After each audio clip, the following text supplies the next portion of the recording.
This is a story about how I met an online friend for 3 years for the first time in Cambodia. And yes, he is gay. So Isaiah and I met the summer of 2020 during the pandemic because actually one of my friends was actually one of his Tinder matches. And one time when I was on FaceTime with him, we were literally sitting in silence. So he decided to add Isaiah to the call, which, you know, like the beautiful Cambodian rumdul flower, blossomed into a beautiful, effortless friendship. Now, because we lived in 2 different states, we never got the chance to meet up when we were in the US. But when I moved to Asia this year, Isaiah had plans to visit Cambodia because he's gay and Cambodian. So I was like, this is the perfect opportunity. So I decided to book a flight over the Christmas holidays to hand deliver myself to him as his Christmas present. Cambodia! So cute, so pretty. So my flight got into Phnom Penh much earlier than Isaiah, so I took a taxi to the hotel.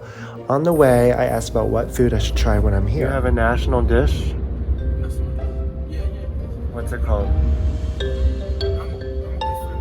Amok? Yeah. Oh, I just got out of the Uber. This is Cambodia! Oh my god, not this being the hotel. Isaiah booked this place. Come on, Isaiah. Oh my god, it's giving luxury.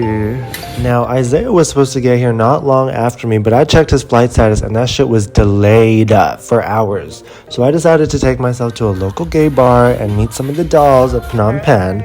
And girl, we were getting drunk and Isaiah still wasn't texting me even after the plane landed because his goofy ass didn't turn on data roaming on his eSIM as I told him to. So he finally got to the hotel at like 2 a.m. but I was still so excited to see him, my bestie. Y'all, look how gorgeous. This is the National Museum of Cambodia.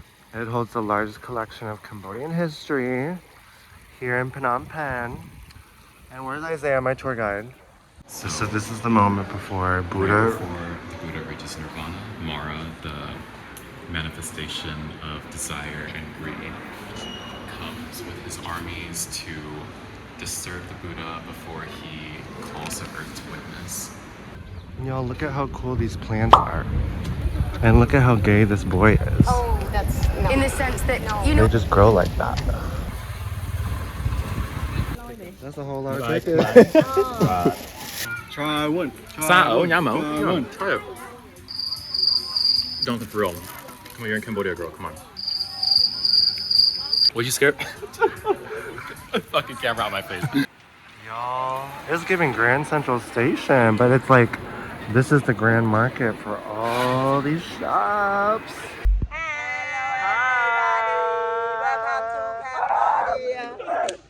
We are at this fancy ass dinner. We about to get a little tasting menu for $45 per person. But she said she's gonna bring us a wonderful dinner tonight, and I believe her. Now, as I was sitting at dinner, I noticed a little something across the table from me. What was that? I was shocked, honey. I was in tears. Okay. But I said, you know what? We all have our ways of fun. Let's just enjoy our meal, which was delicious. But after that, I said, you know, I want to have some fun too. So we went out to another gay bar called Space Hair Salon and Bar. Girl, the men there. Okay, now on our night out, we met up with this woman named Ilona who, oh my gosh, she was literally on her little Eat, Pray, Love fantasy, traveling alone. And she said she was a documentarian who was really interested in exploring sex tourism in Southeast Asia and unpacking the power dynamics of, you know, white men and their desire for gay Asian boys. I said, okay, research. And she bought us drinks. Like, she was ready to party. I love her. Not her conducting her interviews right now. She's like, why do white men come to Southeast Asia to exploit Southeast Asian boys? She's gathering information right now. Yum. We'll do a day and a half with you. How the hell are we gonna cross this road? The famous Cambodian river where the tree washed ashore and they found the Buddha inside the tree, and Madam Peng founded the city of Phnom Penh. Good job. Yeah, we're at some random wedding. Girl, somehow we ended up at someone's wedding and we were up there dancing with the aunties. I don't know what the hell Isaiah was doing dancing like that though to some EDM beats. But afterwards we went back to the same gay bar from night one where there was a fun drag show. The next day we said goodbye to Phnom Penh and hello to Siem Reap. This was the point in the trip though where we were low-key getting tired of each other and we had to share a bed. But I was doing some research online and I found something that I thought might bring us back to life. As far back as the first time I was in Phnom Penh, Happy Pizza, as it's known, is really something of a indigenous classic around here. So girl, we went to go find some happiness and... Wiggle his head and then leave them.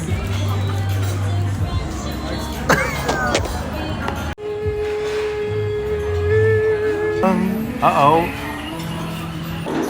Who else would you want to be right here right now? What? Like Dario, Lozi, all your friends, like Gavin, all of them, Javier. Like, who would you want to be with us right now?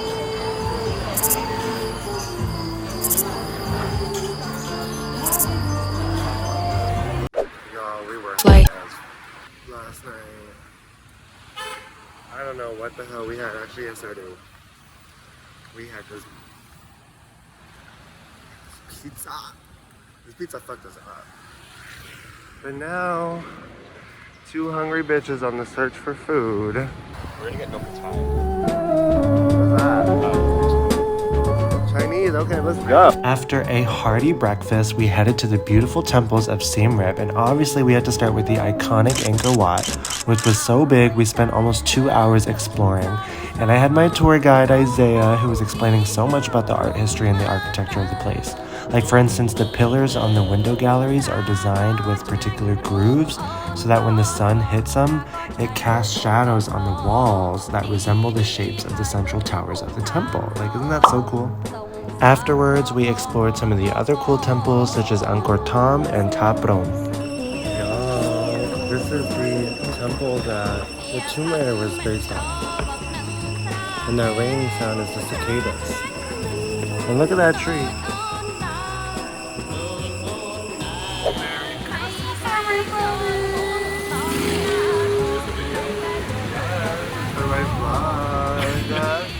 Today we woke up at 8:30 because Isaiah's getting his Christmas gift. What is it? It's a tattoo.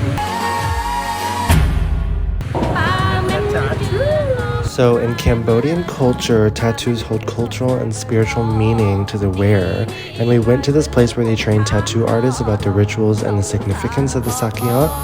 And normally you're supposed to bring offerings to the ceremony, but we forgot to do all that. So while Isaiah was getting tatted, I went with one of the men to the nearby market to pick up some things for his offering. We're gonna get flowers for Isaiah's offering. Which flowers do you usually buy? This one? Now we're buying fruit for Isaiah. After picking out some things, we headed back just in time for his tattoo to get done, and it was time for his ceremony, where he said his blessings and met with the master who invoked the spirits and instilled the magical essence into his tattoo. Mango sticky rice. Let's eat. Let's dig in. I was inspired, honestly, by Gabby. I saw Gabby in Thailand eating this. Not Gabby. Who Gabby? Yeah.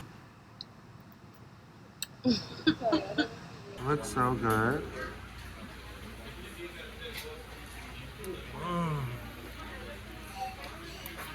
Delectable, as she says. We just finished our last dinner together, y'all. It's so sad. Our last walk together.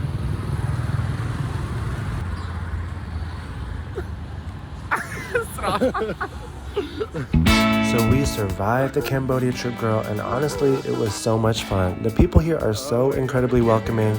The food was delicious. I totally forgot that I did end up trying amok, their national dish, while we were way too on that one night.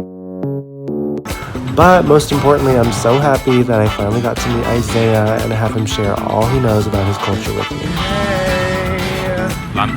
Hey!